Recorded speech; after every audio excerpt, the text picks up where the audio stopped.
अस्सलामु अलैकुम वरहमतुल्लाहि वबरकातुहू। बिस्मिल्लाहिर्रहमानिर्रहीम।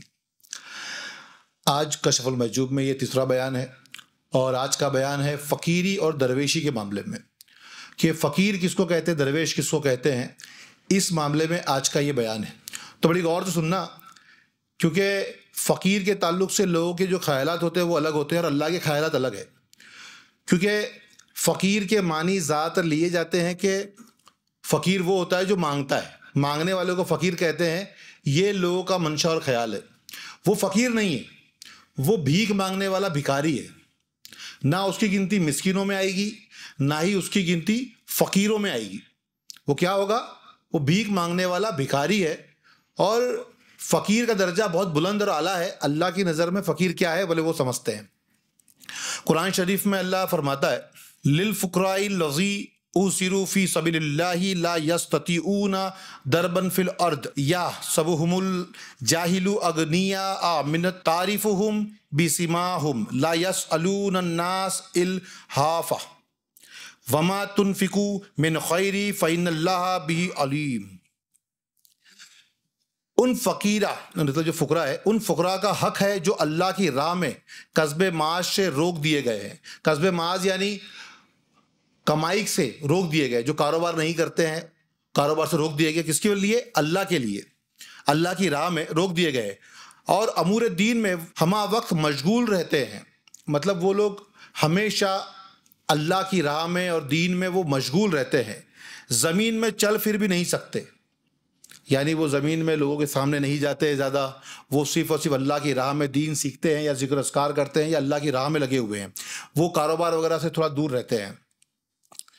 उनके तमा से बाज रहने की वास नादान जो उनके हाल से बेखबर है, यानी जो उनका हाल है, नादान लोग, जाहिल लोग जो बेखबर है, उन्हें मालदार समझे हुए, क्योंकि वो किसी के सामने हाथ नहीं फैलाते हैं।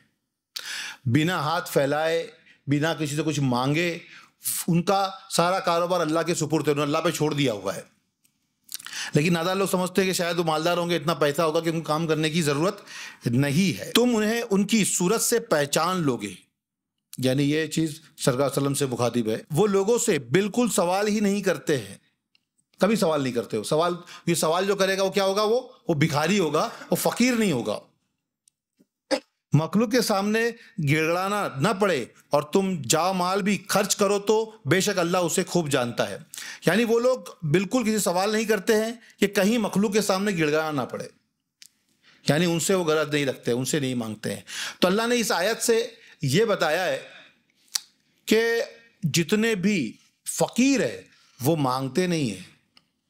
उन्होंने अपना सारा काम, जो भी रिज़्क़ है उसके, जो भी अल्लाह से तलब की और अल्लाह के सिवा किसी और के सामने हाथ नहीं फैलाते हैं, उसी के लिए वो लगे हुए हैं और दूसरी कोई चीज़ उसे नहीं मांगते। अल्लाह फरमा रहा है जो मांगते हैं वो फ़कीर नहीं होते हैं। इस चीज़ को समझाने की कोशिश कर रहे हैं। दूसरी बात है, और एक जगह पर अल्लाह ने फरमाया, दरबल्लाहु मसलन अब्दम ममलूकन ला यक़दीरू अला शैइन व मर रज़क़नाहु मिन्ना रिज़्क़न हसनन फहुवा युनफ़िकु मिन्हु सिर्रन व जहरा हल यस्तऊना अल्हम्दुलिल्लाह बल अक्सरुहुम ला यअलमून। अल्लाह ने एक मिसाल बयान फरमाई है कि एक गुलाम है जो किसी की मिल्कियत में है, खुद किसी चीज़ पर कुदरत नहीं रखता, और दूसरा वो शख्स है जिसे हमने अपनी तरफ से उम्दा रोज़ी अता फरमाई है, सो वो उसमें से पोशीदा और ज़ाहिर खर्च करता है। क्या वो बराबर हो सकते हैं? सब तारीफ़ अल्लाह के लिए है, बल्कि उनमें से अक्सर बुनियादी हकीकत को भी नहीं जानते हैं। यहाँ पे अल्लाह ने बताया है कि किसी को माल दिया है अल्लाह ने और किसी को गरीब रखा है, दोनों एक बराबर नहीं है। अब कोई तो किसी का गुलाम है, क्योंकि जो गुलाम है उसका अपने आप पे इख्तियार नहीं है, तो अल्लाह ने यहाँ पर बताया है कि यहाँ पे कोई गुलाम है और किसी को मैंने माल दिया है, किसी को कमतर रखा है, दोनों एक जैसे नहीं है।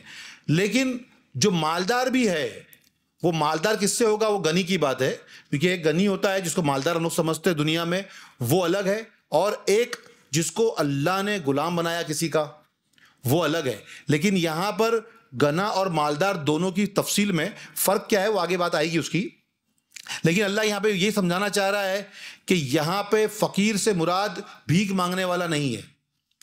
ये मालदार भी हो सकता है, मालदार पैसे वाला हर चीज़ हो सकता है वो, लेकिन फिर भी वो फकीर कहलाएगा। लेकिन वो कैसे, वो आगे और बात आएगी तीसरी जगह पे और फकीर की। अब तीसरी आयत, तजाफा जुनुबुहुम अनिल मदाजिहि यदऊन रब्बहुम खौफन व तमाआ व मिम्मा रज़क़नाहुम युनफिकून। उनके पहलू उनकी ख्वाबगाहों से जुदा रहते हैं और अपने रब को खौफ और उम्मीद की मिली जुली कैफियत से पुकारते हैं और हमारे अता करदा रिज़्क़ में से हमारी राह में खर्च करते हैं। यानी ये वो लोग हैं कि जो मालदार भी हो सकते हैं और गरीब भी हो सकते हैं। ऐसा कोई ज़रूरी नहीं है कि जो गरीब है या जिनके पास कुछ माल दौलत नहीं है वही फ़कीर होंगे, ऐसा नहीं है। ये कोई भी हो सकते हैं। अल्लाह ने अगर उनको अता किया तो वो उसमें से खर्च करते हैं, लोगों को रिज़्क़ अता करते हैं, सदका खैरात करते हैं। यानी ये ऐसे नहीं है कि जो सिर्फ मांगते हैं, ये देते भी है। यानी ये ना समझा जाए कि फ़कीर का, मिस्किन का मतलब होता है कि भीख मांगने वाला। जो एक गलत गुमानी है कि जो फकीर होते हैं वो मांगने वाले को फकीर कहते हैं। मांगने वाला सिर्फ भिखारी है जो लोगों के सामने हाथ फैलाता है, और इस्लाम में तो हाथ फैलाने को मना ही किया हुआ है। सरकार दो आलम सल्लल्लाहु अलैहि वसल्लम की हदीस है, एक शख्स जो जंगल में जाए, लकड़ियां काटे, उसका बोझ अपने पीठ पर उठाए और बाजार में लाके बेचे, वो उससे लाख गुना बेहतर है जो लोगों के सामने हाथ फैलाए। यानी हमारे यहाँ तो भीख मांगने के लिए मना किया हुआ है कि भीख मांगना, लेकिन भिखारी आज भी हर जगह मिलते हैं और लोग समझते हैं कि जो भीख मांगने आया है पहना हुआ फकीर का पहन के वो फकीर है। फकीर वो नहीं जो हाथ फैलाए, ये अल्लाह ये फरमा रहा है। फकीर वो है जो गरीब भी हो सकता है लेकिन वो जबान किसी सामने नहीं खुलता है, वो खामोश रहता है, लेकिन उसका ख्याल रखना काम हमारा है। यहां पर वो अमीर भी हो सकता है, गना भी हो सकता है, अल्लाह ने अता भी किया हो सकता है। चाहे उसको अगर अता किया है तो उसमें से माल खर्च भी करता है। ऐसा नहीं है कि वो खर्च नहीं करता, वो मांगने वाला नहीं है। ये बात समझानी थी। और नबी करीम सल्लल्लाहु अलैहि वसल्लम फरमाते हैं, क्योंकि ये मिस्कीनी उन्होंने खुद ने भी बहुत पसंद की है।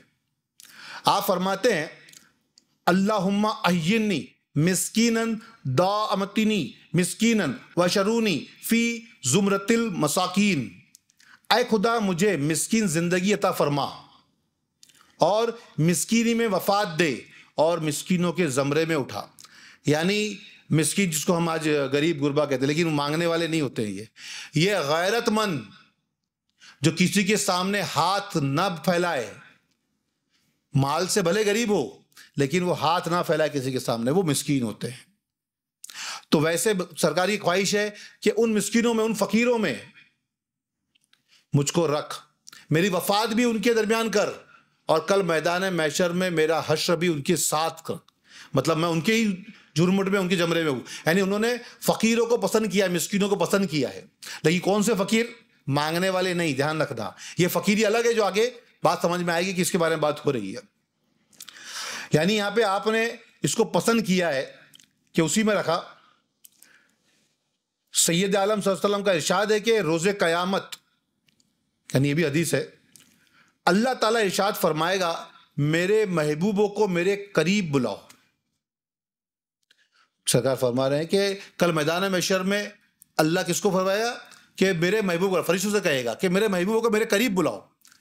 अब फरिश्ते पूछेंगे कि अल्लाह तेरे महबूब कौन, तेरे महबूब वो बंदे कौन है? तो अल्लाह फरमाएगा वो मिस्कीन फुकरा है। यानी ये फुकरा, ये मिस्कीन कौन है? ये अल्लाह के महबूब बंदे हैं। कल मैदान महशर में वो अल्लाह के बहुत करीब होंगे। तो ये फुकराओं की बात है जिसकी साथ में सरकार ने रहने की ख्वाहिश की है, और तमाम उम्मत को भी ये चाहिए कि वो उनके साथ रहे। क्योंकि आज की तारीख में दो जमातें बहुत बड़ी है मुसलमानों में, एक सुन्नी, उसके बाद में फिर शिया, दो जमातें होती है। लेकिन तीसरी जमात जो सूफियों की, जो फकीरों की जमात है, फुकराओं की, ये जमात तीसरी बड़ी जमात है मुसलमानों में। इससे बड़ी कोई जमात नहीं है। क्यों कह रहे? सुन्नियों में भी सूफी है और शियाओं में भी सूफी है। और असल दीन के अंदर, क्योंकि तसव्वुफ इस्लाम से अलग नहीं है, ये इस्लाम का ही एक तरीका है जो सहाबा कराम ने अपनाया है। आगे उन सहाबा के बारे में भी जिक्र आएगा। और ज्यादातर इसी को सरकार ने पसंद किया है। अल्लाह ने भी उन फुकराओं को पसंद, मिस्किनों को पसंद किया है। इसलिए ये दो जमातों में भी, चाहे सुन्नी हो चाहे शिया हो, उसमें भी सूफिया कराम मिलते हैं। सूफी जहन सोच का नाम है, जो सरकार दो आलम सल्लल्लाहु अलैहि वसल्लम की अखलाक का नाम है, किरदार का नाम है। तो चाहे सुन्नी हो शिया हो, वो अखलाक तो अपनाएगा सरकार दो आलम सल्लल्लाहु अलैहि वसल्लम के ही, और उन्हीं अखलाक हमीदा को अपनाने का नाम ही तसव्वुफ है। उसी किरदार को अपनाने का नाम ही तसव्वुफ है, उसी किरदार को अपनाने का नाम ही फकीरी है, और कुछ नहीं है। तो ये तीसरी जमात इस्लाम में सबसे बड़ी जमात है। तो तसव्वुफ को मानने वाले पहले भी बहुत थे, सरकार के दौर में भी बहुत थे, और आज भी बहुत ज्यादा है। हाँ, जाहिल सूफियों की बात नहीं कर रहे हैं, क्योंकि जाहिल सूफी बहुत है जिनको तसव्वुफ के बारे में पता नहीं होता है, लेकिन वो अपने आप को भी सूफी कहते हैं। उससे तसव्वुफ का नाम खराब होता है, क्योंकि ज्यादातर बुजुर्गों ने यह कहा है कि तसव्वुफ को अगर नुकसान किसी से हुआ है तो वो सूफियों से ही हुआ है। वो कौन से सूफी? जो जाहिल सूफी है, जो तसव्वुफ को सही तरीके से समझ नहीं पाते हैं। तो आगे बढ़ते हैं। सहाबा कराम की भी एक जमात ऐसी भी थी जिन्होंने अल्लाह ताला की इबादत और बंदगी, हमने कहा सहाबा की इबादत की, तो सहाबा कराम की जमात ऐसी भी थी जिन्होंने अल्लाह ताला की इबादत और बंदगी और रसूलुल्लाह सल्लल्लाहु अलैहि वसल्लम की खिदमत में हाजिर रहने के लिए सबसे किनारा कश होकर तमाम मामलात से यकसुई हासिल कर ली, और अपना रिज़्क़ अल्लाह ताला की अता पर छोड़कर मस्जिद नबवी शरीफ में अकामत इख्तियार कर ली। यानी एक सहाबा की ऐसी जमात थी जिनको हम सूफी कहते हैं। अब सूफी किसमें कितनी है वो आगे आएगी बयान में, लेकिन आज फुकराओं का जिक्र है। लेकिन ये फुकरा सहाबा कराम से शुरू है।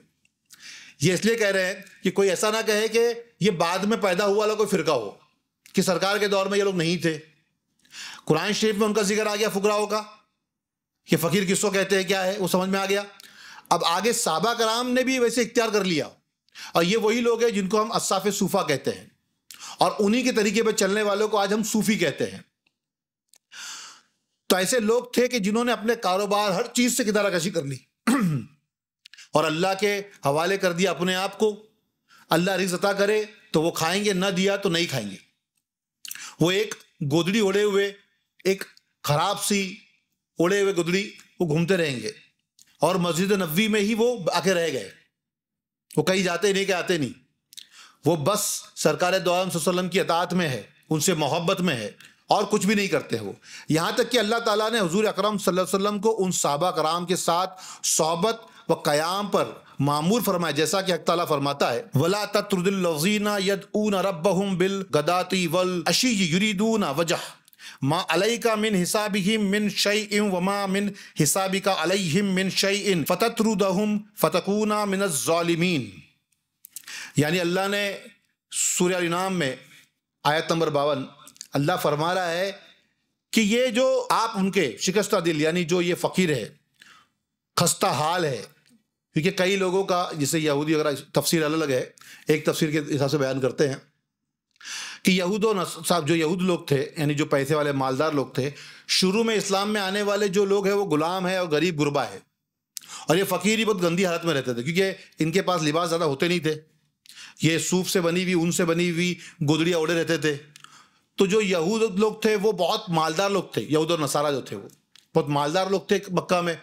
तो ये लोग सोचते थे कि सरकार सल्लम के पास, मतलब जो नया दीन लाए हैं, इनके पास तो सब जो है वो गरीब और फकीर लोग ही रहते हैं, बहुत गंदे हालात के लोग रहते हैं, और वो इसीलिए वो खुद भी यहाँ आते नहीं थे ईमान के अंदर, और लोग चाहते थे कि सरकार से ये लोग दूर हो जाए। वो ना दूर हो, इसीलिए अल्लाह ने ये नाजिल किया कि तुम उनसे अपना मुंह ना फेरे, तुम उनसे दूर ना रहे। यानी अल्लाह मामूर कर रहा है, उनको तनकीद कर रहा है कि इनसे दूर नहीं होना, इनको अपने करीब रखना। ये अस्साफ़े सूफा है कि जिनको अपने करीब रखने के लिए अल्लाह कुरान शरीफ में हुक्म दे रहा है, फरमान जारी कर रहा है कि मेरे महबूब आप इनको अपने से दूर ना करें, अपने साथ रखे, अकामत में, बैठने में, उठने में ज़्यादा वक्त उनको अपने साथ में रखे।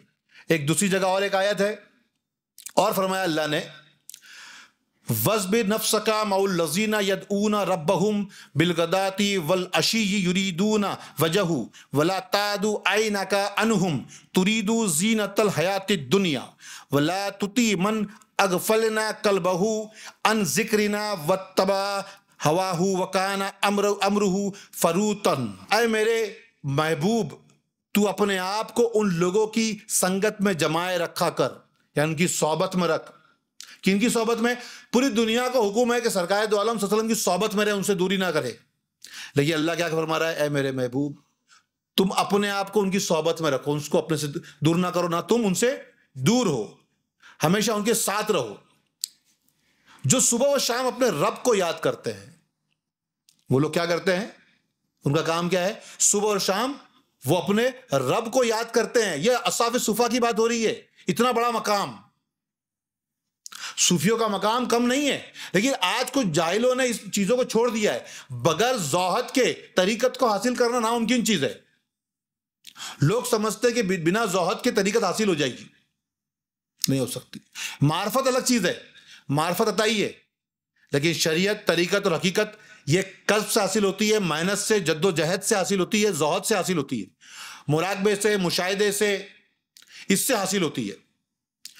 तुम ज़ौहद को छोड़कर, मुराकबे को, मुशाहिदे को छोड़कर अगर ये चाहो कि तुम तरीकत और हकीकत को हासिल कर लो तो नहीं कर सकते हो। तो यहां पे सुबह और शाम अपने रब को याद करते हैं, उसकी रजा के तलबगार रहते हैं, यानी वो जिस हाल में रखे उसमें वो राजी रहते हैं। ये कौन लोग हैं अस्हाब सुफा?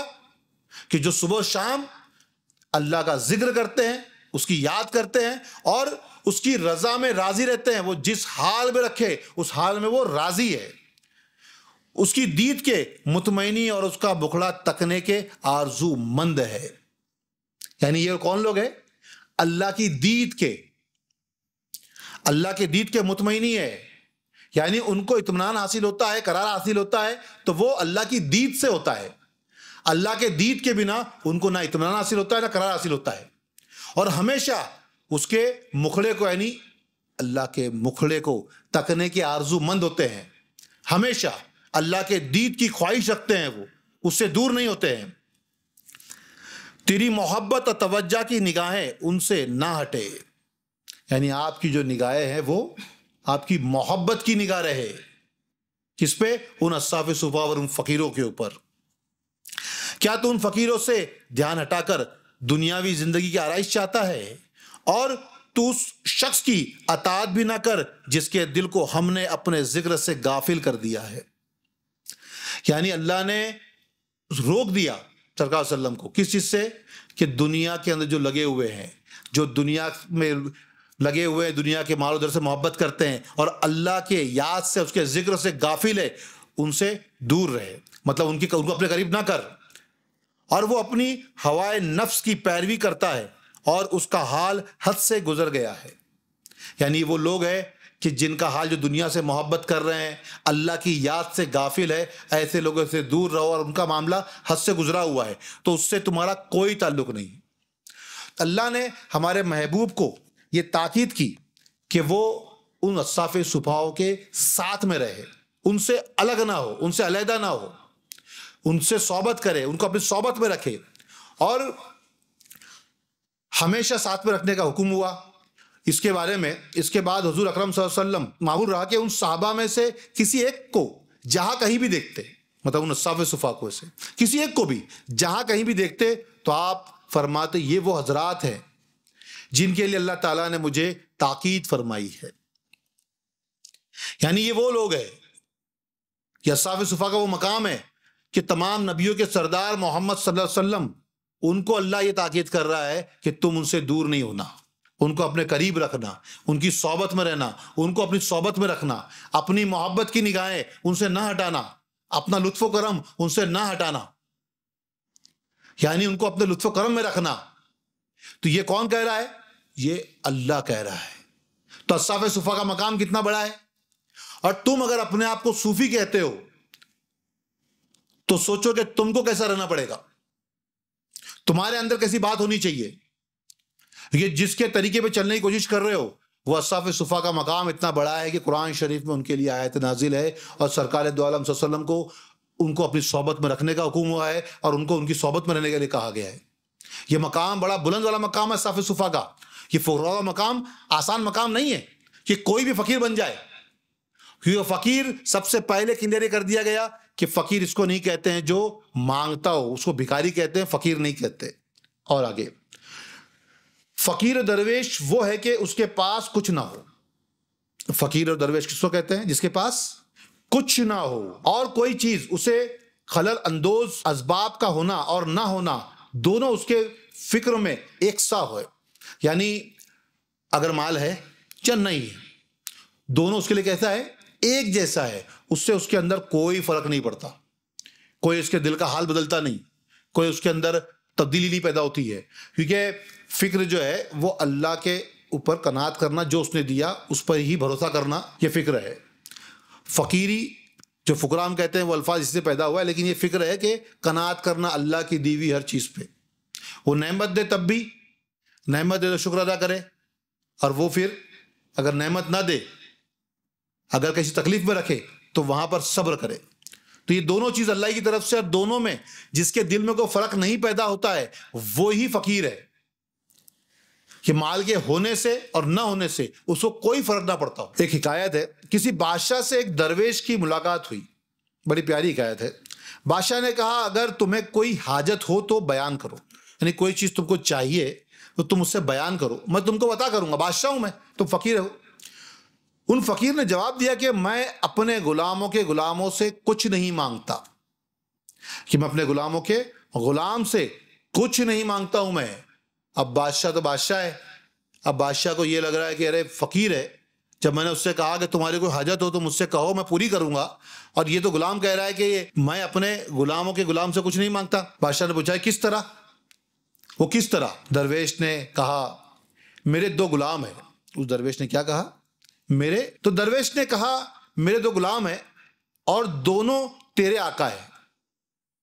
जो मेरे दो गुलाम हैं वो दोनों तेरे आका है। एक है हिर्स, लालच, ये क्या है?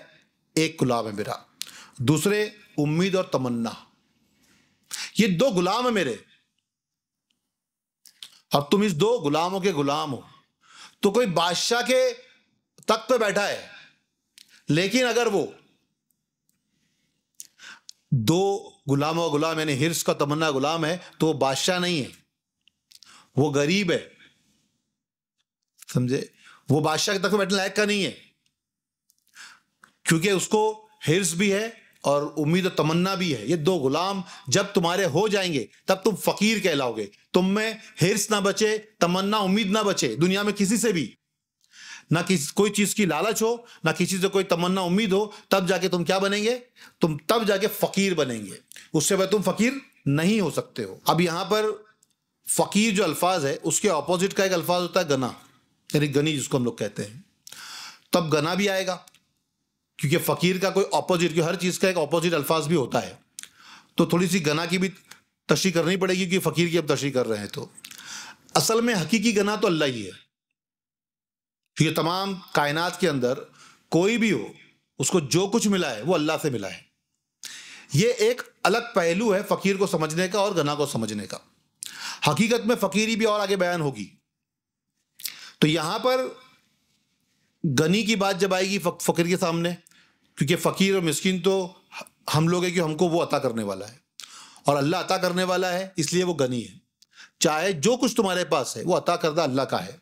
इसलिए अल्लाह ने फरमाया है, या अय्युन्नासु अंतुमुल फुकरा इल्लल्लाहि वल्लाहु हुवल गनियुल हमीद।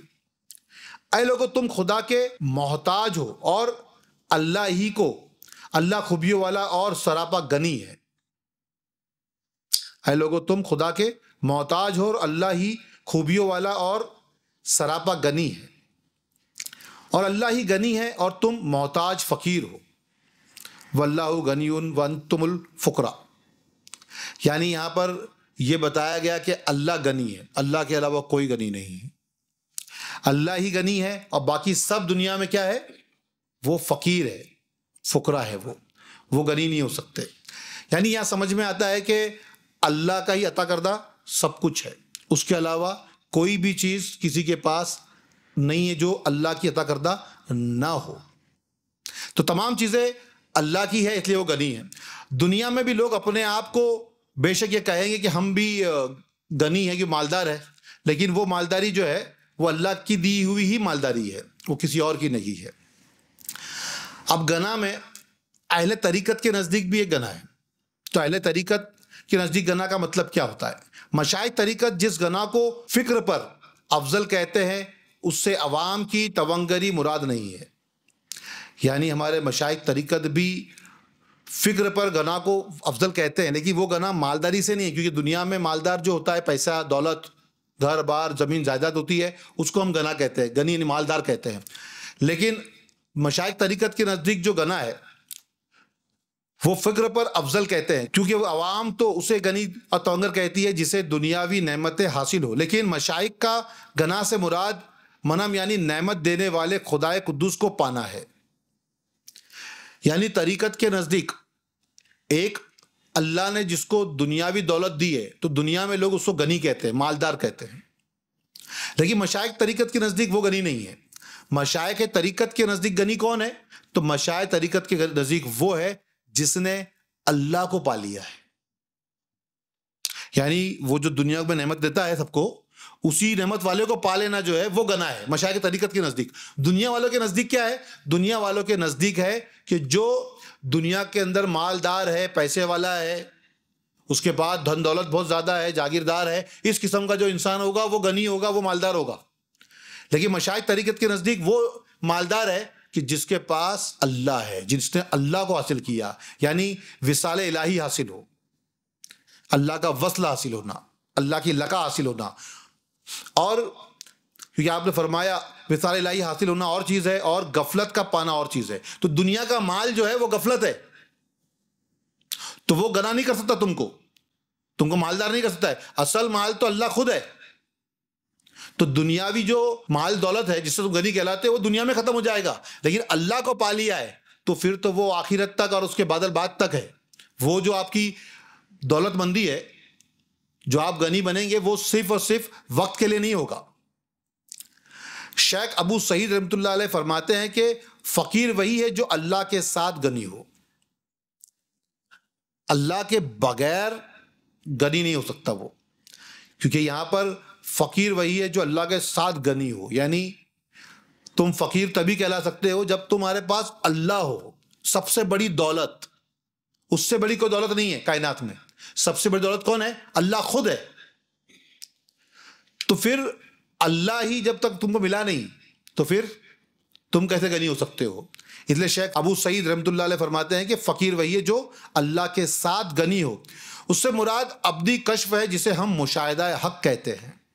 मुशाहिदा हक यानी हमेशा अपने रब के मुशाहिदे में रहना, उसके तसव्वुर में रहना, उससे गाफिल ना होना। मुकाशिफा मुमकिन इजाब है, मगर ऐसे मुकाशिफा वाले को महजूब गर्दाने तो वो मुशाहिदात का मोहताज होगा या नहीं। अगर ये कहो कि मोहताज ना होगा तो ये मुहाल है, और अगर कहो कि मोहताज होगा तो जब एहतियाज पैदा हो गई तो गना का नाम जाता रहेगा। यानी अगर तुम्हारे और रब के दरमियान में एक हिजाब आ गया कि तुम अपने रब से ही गाफिल हो गए तो फिर तुम गनी कैसे हो सकते हो? क्योंकि ये सवाल जो है गना का दुनिया के लिए अलग है, लेकिन अहले तरीकत के लिए अलग है। अहले तरीकत गना उसी को मानते हैं जिसका वस्ल अल्लाह से हो गया, जो अल्लाह के मुशाहिदे में हमा वक्त रहता है, वो कभी भी अल्लाह से गाफिल नहीं होता है। क्योंकि जो मालदार भी होता है तो दुनिया का मालदार, वो अपनी दौलत से गाफिल नहीं होता कभी, उसका ध्यान पूरा अपनी दौलत की तरफ होता है। और जो अपने रब से गना है, यानी अपने रब से मालदार है, दौलतमंद है, रब की दौलत उसके पास है, तो वो कभी अपने रब से गाफिल नहीं होता है। और ये हकीकी गनाइयत है, ये हकीकी मालदारी है। दुनियावी मालदारी और है और ये हकीकी मालदारी और है। तो ये गनाइयत लेकिन मजबूत और मुकम्मल है, क्योंकि ये दुनिया का गना दुनिया में खत्म हो जाएगा। बड़े बड़े बादशाह और चले गए, लेकिन जिसने अल्लाह से मोहब्बत की तो वो ता कयामत तक, उसके बाद तक जिंदा रहेंगे। वो ऐसा नहीं होगा कि दुनिया में खत्म हो जाएंगे। इसलिए पूरी दुनिया के अंदर आज भी बुजुर्गों के जिक्र करने और उनके नाम लेने वाले दुनिया में मौजूद है, मोहब्बत से लेने वाले नाम।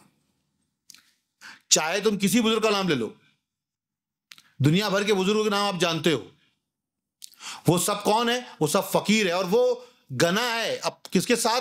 अल्लाह के साथ। उनके बाद उनके पास दुनिया कायनात की सबसे बड़ी दौलत है, वो है अल्लाह, और वही उनकी असल मिल्कियत है। उन्होंने जो कुछ किया वो अल्लाह के लिए किया। दुनिया में लोग जो कुछ करते हैं वो दुनिया के माल के लिए करते हैं, लेकिन उन्होंने जिसके लिए किसी लिए किया, उन्होंने किया है तो सिर्फ और सिर्फ अल्लाह के लिए। तो ये गनाइयत अहले तरीकत के नजदीक असल गनाइयत है। ऐसा गनी होना, ऐसा मालदार होना असल है। और असल फकीर ही वो है जिसके पास खुदा हो। अब दुनिया के अंदर लोग अपना नाम अमीर रखते हैं, तो उसके लिए क्या फरमाया गया? उसने जुल्म किया जिसने आदमी का नाम अमीर रखा, हालांकि उसके रब ने उसका नाम फकीर रखा है।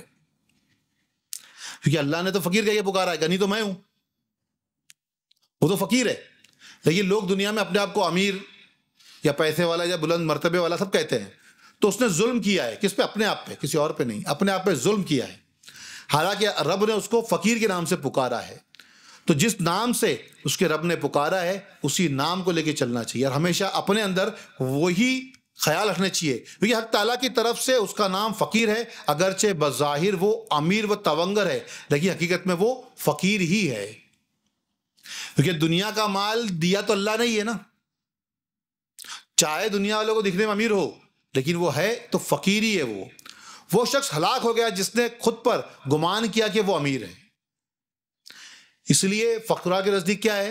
झुकना, आजीजी, इनकसारी, खुद को बड़ा तवंगर नहीं मानना है। चाहे अल्लाह की दी हुई नेमत तुम्हारे पास कितनी ही क्यों ना हो, फिर भी तुमको झुकना है।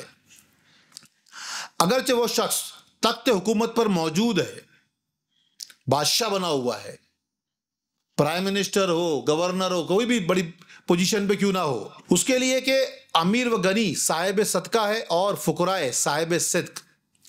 और साहिब सिद्क साहिब सदका नहीं हो सकता। यानी एक सच्चा आदमी सदका देने वाला अमीर हो सकता है, लेकिन उसके मर्तबे पे, सच्चे के मर्तबे पे वो साहिब सदका भी नहीं पहुंच सकता है। वो अपने मालदारी के तौर पे वो लोग तक माल तो पहुंचा सकता है, लेकिन वो सच्चा अगर नहीं है तो वो मालदार सच्चे के मकाम तक नहीं पहुंच सकता है, एक सादिक के मकाम तक नहीं पहुंच सकता है। इल्म हकीकत में हजरत अय्यूब अलैहिस्सलाम का फिक्र हजरत सुलेमान अलैहिस्सलाम की गना के मानिंद है। इल्म हकीकत में, क्योंकि अय्यूब अलैहिस्सलाम एक मिसाल है सब्र की, जिन्होंने बहुत सारी अजियतें सही और सब्र किया, कभी अल्लाह का शिकवा नहीं किया है, हमेशा वो अल्लाह का शुक्र अदा करते रहे और सब्र करते रहे। और एक अंबिया, एक नबी कौन है? हजरत सुलेमान अलैहिस्सलाम। वो तो बादशाह थे, तो बहुत मालदार थे, बादशाह नहीं मालदार है, तो दोनों एक जैसे हैं। यानी वो अय्यूब अलैहिस्सलाम का सब्र और सुलेमान अलैहिस्सलाम का शुक्र दोनों एक जैसे हैं, दोनों में फर्क नहीं है। उनकी फकीरी और इनकी बादशाही दोनों को अल्लाह ने एक कहा है। हजरत अय्यूब अलैहिस्सलाम की पुख्तगी सब्र पर फरमाया, यानी वो एकदम पक्के थे सब्र पर। तो क्या फरमाया ने? नेमल अब्द, कुरान शरीफ में उनके लिए फरमाया नेमल अब्द, क्या ही अच्छा बंदा है। जब वो सब्र कर रहे थे, जब उनका वाकया आया तो वो क्या ही अच्छा बंदा है। और हजरत सुलेमान अलैहिस्सलाम से उनकी हुकूमत के वक्त फरमाया नेमल अब्द, क्या ही अच्छा बंदा है। यानी एक परेशानी में, तकलीफ में सब्र कर रहे हैं तो उनके लिए कहा क्या ही अच्छा बंदा है, और एक बादशाहत कर रहे हैं तब भी क्या फरमाया अल्लाह ने कि क्या ही अच्छा बंदा है। दोनों के लिए अल्फाज, सेम अल्फाज इस्तेमाल किया अल्लाह ने। जब अल्लाह की रजा व हासिल हो गई तो अब फकीर हो किसके जैसा? अय्यूब अलैहिस्सलाम जैसा, और गना हो सुलेमान अलैहिस्सलाम के मानिंद बन गया। क्योंकि अल्लाह की रजा दोनों में हासिल है, दोनों को हासिल है, सब्र में भी और बादशाहत में भी। तो फिर अय्यूब अलैहिस्सलाम की फिक्र और सुलेमान अलैहिस्सलाम की बादशाहत दोनों किस में आ गई? एक जगह पर फकीरी में आ गई। दोनों में कोई फर्क नहीं है, चाहे वो बादशाह हो, चाहे वो गुर्बत में हो, तकलीफ में हो, दोनों एक जैसे हैं। अब हजरत दाता गंज हजवी खुद फरमाते हैं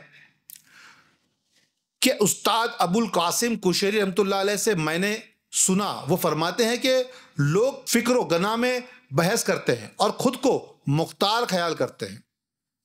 यानी ये दो अल्फाज में लोग बहस करते हैं कि ये बड़ा है या कम है, लेकिन क्या समझ में आ गया कि अगर सब्र है तकलीफ में, फिक्र में, और बादशाहत में शुक्र है, तो दोनों एक जैसे हैं। अल्लाह ने दोनों में कमतरी बरतरी नहीं बताई है, लेकिन लोग उसमें बहस करते हैं कि फकीर का मकाम बुलंद है या गना का मकाम बुलंद है। इसलिए आपने फरमाया कि लोग बहस करते हैं और खुद को मुख्तार ख्याल करते हैं, लेकिन मेरा तरीक व मसलक यह है कि जो हक ताला मेरे लिए इख्तियार फरमाए और उसकी मैं हिफाजत करता हूं, अगर वो मुझे तवंगर रखे तो गाफिल ना होता, अगर वो मुफलिस फकीर बनाए तो हरीस व मुतारिस नहीं होता। यानी मुझे वो अगर तवंगर बना दे, मालदार बना दे, तो मैं अल्लाह से गाफिल नहीं होता। और अगर मुझे वो मुफलिस गरीब करे तो मैं लालची नहीं होता हूं, लोगों से उम्मीदें लगाता नहीं हूं, लोगों के सामने अपनी आरज़ू बयान नहीं करता हूं। तो ये जो मकाम है ये फकीर का मकाम है। दे तो शुक्र अदा करे, और अगर न दे तो किसी के सामने तस्कीरा ना करे, सब्र करे। ये फकीर की और गना की मिसाल दी गई। तो ये समझ में आ गया, और आगे बढ़ते हैं। अब बहुत सारे मशाइखों के भी कॉल है फकीर और गना के लिए। हस्ब मुक़द्दर उनके अक़वाल दर्ज किताब करता हूं, यानी कुछ आपने उनके बुजुर्ग के अक़वाल भी यहाँ पे मन दर्ज किए हैं।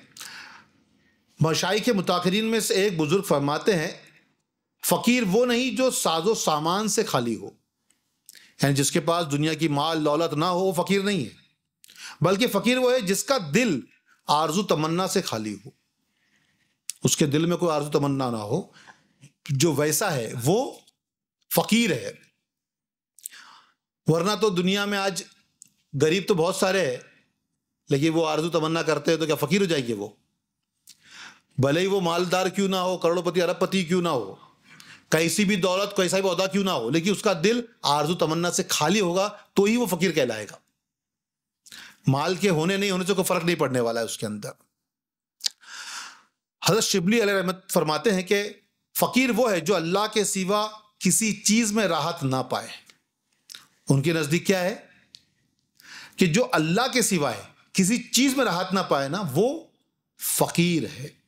और हज़रत अबुल हसन नूरी रहमतुल्लाह अलैह फरमाते हैं, फकीर की तारीफ यह है कि न होने के वक्त खामोश रहे और जब हो तो सब कुछ खर्च कर दे, और यह भी फरमाया कि मौजूदगी के वक्त मुस्तरब रहे। यानी फकीर वो है कि जिसके पास जब ना हो तो किसी से कहे नहीं, और जब हो तो सदका खैरात करे, लोगों को दे, और वो लोगों को अपने से बेहतर जाने और उस माल का मुस्तहिक दूसरों को जाने, ये वो फकीर है। और जो दूसरों को उसका माल का दर ना समझे तो वो तो फिर माल जमा करने वाला हो गया, वो फकीर कैसे हुआ? अब सैयदुल लताइफ है जुनैद बगदादी रहमतुल्लाह अलैह का कॉल, कि बुजुर्ग के कॉल है। पहले कुरान से बात हो गई, हदीस की बात हो गई, अब कुछ बड़े बड़े बुजुर्गों के कॉल है सब ये। तो सैयदुल लताइफ हज़रत जुनैद बगदादी रहमतुल्लाह अलैह फरमाते हैं कि ऐ गिरो फुकरा, यानी मुखातिब हो रहे हैं फुकराओं से, सूफियों से, यानी हम लोगों से, तुम लोगों में अल्लाह वालों की हैसियत से लोगों में अल्लाह वालों की हैसियत से जाने जाते हो। ये तुम्हारी जो कंडीशन है, तुम दरवेशी करते हो, अल्लाह का जिक्र दिन रात करते रहते हो, तो तुम लोगों में अल्लाह वालों की हैसियत से जाने जाते हो, लोग तुमको अल्लाह वाला समझते हैं।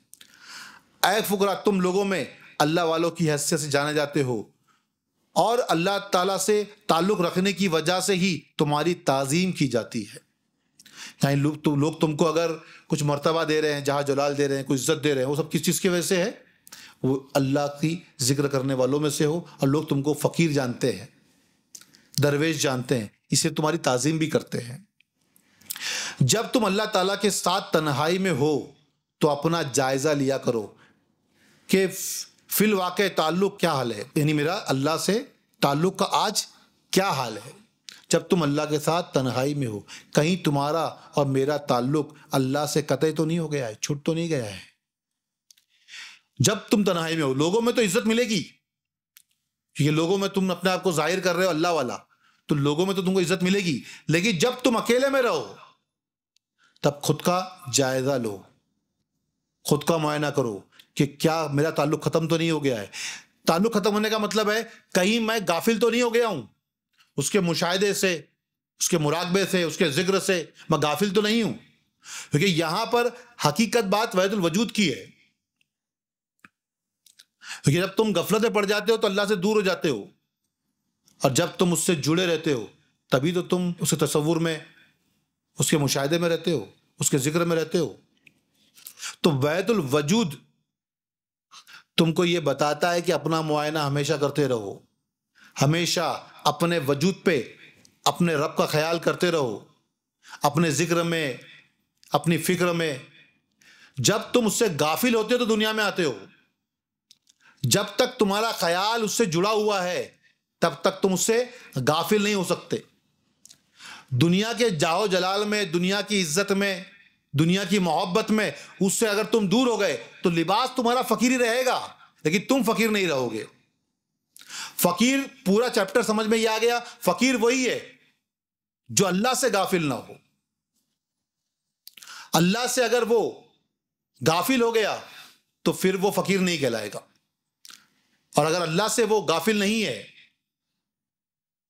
हमेशा उसके जिक्र में, उसके फिक्र में, दिनों रात, सुबह शाम, हमेशा अल्लाह के जिक्र में है, उसके तसव्वुर में है, उसके मुराकबे, उसके मुशाहिदे में है, हमेशा लगा हुआ है, तो चाहे वो मालदार हो, चाहे वो दुनिया के माल से खाली हो, लेकिन वो फकीर कहलाएगा। क्योंकि वो ऐसा फकीर है जैसे सुलेमान अलैहिस्सलाम और अय्यूब अलैहिस्सलाम की मिसाल दी गई। माल के न होने से, तकलीफों आजमाइशों से अय्यूब अलैहिस्सलाम सब्र कर रहे हैं। यानी यहां पे रजा बराजी, रजा बराजी, अल्लाह की रजा में राजी रहना। इसीलिए बिस्मिल सरकार फरमाते हैं, रजाए यार पे राजी रहो अगर बिस्मिल विसाले यार मुयस्सर मदाम हो जाए। तो रजा की किस पे? रजाए यार पे राजी रहना है। जब तुम यार की रजा पे राजी रहोगे तो तुम्हारा विसाल उस रब से, रब हकीकी से होगा ही होगा। क्योंकि बलाए सारी झेलो और रजा जुई करो बिस्मिल, वही ये मर्द कामिल जिसकी हिम्मत होए मर्दाना। क्योंकि ये राह मर्दों की है, यहां पे हर किसी का गुजर नहीं, ये मर्दों की राह है। तो यहां पर हिम्मत वाले ही खड़े हो सकते हैं और कोई नहीं खड़ा हो सकता। तो अब समझ में आ गया कि फकीरी, दरवेशी और गना किसको कहते हैं। तो बयान का खत्म करते हैं, कशफुल महजूब का तीसरा बयान, और ये फकीरी दरवेशी का बयान था। अगली मर्तबा जो बयान होगा नेक्स्ट वीक, वो होगा सूफियों के ताल्लुक से, कि सूफी किसे कहते हैं।